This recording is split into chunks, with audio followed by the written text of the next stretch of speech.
இலக்கண வீடியோ கேட்குறீங்க. ஆனால் கேட்குறீங்களே ஒழிஞ்சு யாருமே வீடியோவை ஃபுல்லாக பார்க்க மாட்டீங்க. அப்போ நான் வீடியோ போட்டு என்னத்துக்கு சொல்லுங்கள் பார்ப்போம். ஆஸ்பிரன்ஸாக இருக்கீங்க. ஒரு டிஎன்பிசி குரூப் 4 படிக்கீங்க, குரூப் 2 படிக்கீங்க, டெட்டு டிஆர்பி படிக்கிறீங்கன்னு வைங்களேன். உங்களுக்காக தான் நான் வந்து சேனல்லே பேர் வந்து கற்றல் களம் மாற்றினேன். ஆனால் நீங்கள் என்ன பண்ணுறீங்க? இலக்கண குறிப்புகள் வேணும், அது வேணும், இது வேணும் கேட்குறீங்க. ஆனால் கொஸ்டின் பேப்பர் வீடியோ நேற்று நானே கொஸ்டின் எடுத்து நான் போட்டு விட்டேன். அந்த வீடியோ மெனக்கிட்டு 12 கொஸ்டின் தான், 2.5 நிமிஷம் வீடியோ. அதை கூட யாரும் பார்க்கல. அப்போ யாருக்காக நான் வீடியோ பண்ணணும் சொல்லுங்கள்? யாருக்காக இந்த கற்றல் களம்னு நேமை மாற்றிருக்கேன்? படிக்கிற பிள்ளைங்களுக்கு யூஸ்ஃபுல்லாக இருக்கட்டும் தான் நான் வந்து மாற்றி வச்சுருக்கேன்.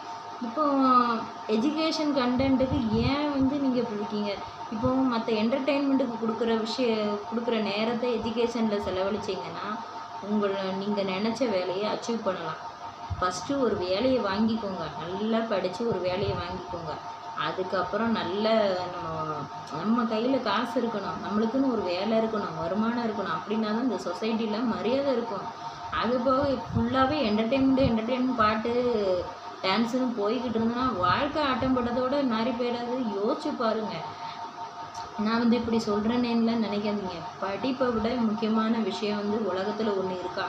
கிடையவே கிடையாதுன்னு நான் சொல்லுவேன். ஆட்டம் பாட்டம்லாம் அந்த நேரம் டோப்பமைன் 5 நிமிஷம்தான்.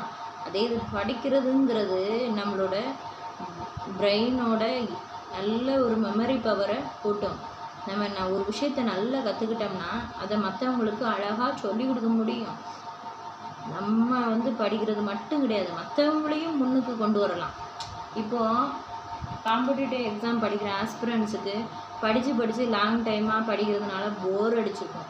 அப்படி போர் அடிக்காமல் இருக்கிறதுக்கு நம்ம சேனலில் வந்து இனிமேல் வந்து என்டர்டெயின்மெண்ட்டு வராது. படிக்கணும், இந்த வருஷத்தில் வேலைக்கு போகணும் அப்படின்னு நினைக்கிறவங்க மட்டும் நம்ம சேனலை வந்து பாருங்கள். சரியா? வாழ்க்கையில் நம்மளுக்கும் ஒரு இடத்துக்கு போகணும், நம்மளையும் சொசைட்டியில் 4 பேர் மதிக்கணும். நம்ம வேலை இல்லாமல் இருந்தால் நம்ம ஃபேமிலியில் கூட நம்மளை யாருமே மதிக்கவும் மாட்டாங்க, கண்டுக்கிடவும் மாட்டாங்க. எந்தவித ரெஸ்பெக்டும் கிடைக்காது. படித்தா மட்டும்தான் வாழ்க்கை.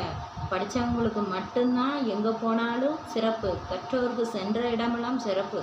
அதனால் எந்த எக்ஸாமுக்கு படித்தாலும் சரி, அதில் ஒரு உழைப்பு இருக்கணும், உண்மையான உழைப்பு இருக்கணும், நம்மளோட முயற்சி இருக்கணும். விடாமுயற்சி விஸ்வரூப வெற்றின்னு சொல்லியிருக்காங்க. அதனால் நம்ம வந்து அழகாக படிக்கணும். படிக்கிறதுக்கு எதுக்காக படிக்கணும்? நம்ம நாலேஜ் கெயின் பண்ணுறது. அந்த நாலேஜ் யூடியூப்பில் ஃப்ரீயாக கிடைக்கிது. அதை கூட நீங்கள் பார்க்க மாட்டீங்க.